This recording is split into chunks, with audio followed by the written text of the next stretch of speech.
Hello, Onam എത്താനായല്ലേ? പക്ഷെ ഓണത്തിന്റെ കാര്യം ഓർത്തപ്പോഴേ സദ്യ കഴിക്കാൻ ഒരാഗ്രഹം. അപ്പൊ ഞങ്ങൾ നേരെ വന്നത് ഇവിടെ മരടിലുള്ള പൂർണ്ണശ്രീ ഇലസദ്യയിലോട്ടാണ്. നിങ്ങളെല്ലാവരും തന്നെ ഇൻസ്റ്റഗ്രാമിലെ റീൽസിലൊക്കെ കൂടി ഇത് കണ്ടിട്ടുണ്ടാവും. നമുക്ക് എല്ലാ ദിവസവും സദ്യ കിട്ടുന്ന ഒരു സ്പോട്ടാണിത്. നമ്മളപ്പോൾ ടോക്കണൊക്കെ എടുത്ത് നമ്മളിങ്ങോട്ട് കയറുവാണ്. നമ്മൾ വന്നത് ഒരു ഉച്ചയ്ക്ക് 1:30 ആ ടൈമിലൊക്കെ ആയിരുന്നു. അതുകൊണ്ട് തന്നെ അത്യാവശ്യം നല്ല തിരക്കുണ്ടായിരുന്നേ. ഓൾമോസ്റ്റ് എല്ലാ ടേബിൾസും തന്നെ ഫില്ലായിരുന്നു.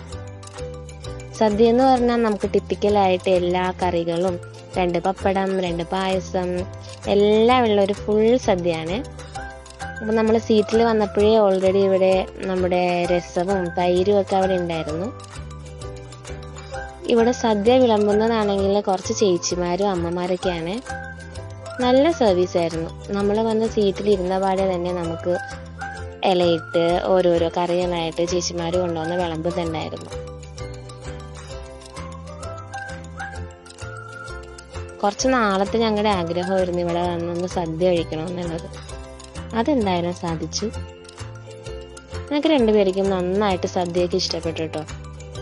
ഒരു സ്റ്റാൻഡേർഡ് സദ്യ തന്നെയായിരുന്നു.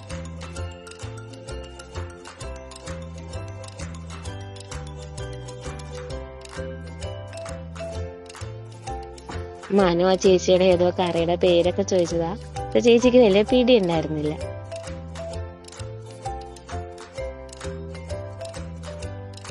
എനിക്ക് ഏറ്റവും കൂടുതൽ ഇഷ്ടപ്പെട്ടത് നമ്മുടെ ഗ്രേപ്സ് ഒക്കെ ഇട്ടിട്ടുള്ള മധുരക്കറി ഉണ്ടല്ലോ, അതും പിന്നെ സാമ്പാറും ആയിരുന്നു. സാമ്പാർ ഒരു രക്ഷയില്ല, നല്ല ടേസ്റ്റ് ആയിരുന്നു. നമ്മുടെ ടിപ്പിക്കൽ നല്ല സദ്യയുടെ സാമ്പാർ തന്നെയായിരുന്നു.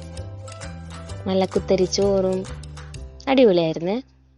പിന്നെ ഇതുവരെ കഴിക്കാത്ത അടിപൊളി സദ്യ എന്നൊക്കെ പറഞ്ഞ് അങ്ങ് ഹൈപ്പ് കയറ്റാനൊന്നും ഞാൻ നിൽക്കുന്നില്ല. ഒരു സ്റ്റാൻഡേർഡ് സദ്യ. അപ്പൊ പുറകെ 2 പായസം, പരിപ്പ് പായസവും അടപ്പായസവും പാലട പക്ഷെ ഇച്ചിരി ലൂസായി പോയി എന്ന് എനിക്ക് തോന്നി. ബാക്കിയെല്ലാം ഓക്കെ. അപ്പൊ ഇത്രയേ ഉള്ളൂ. Thank you.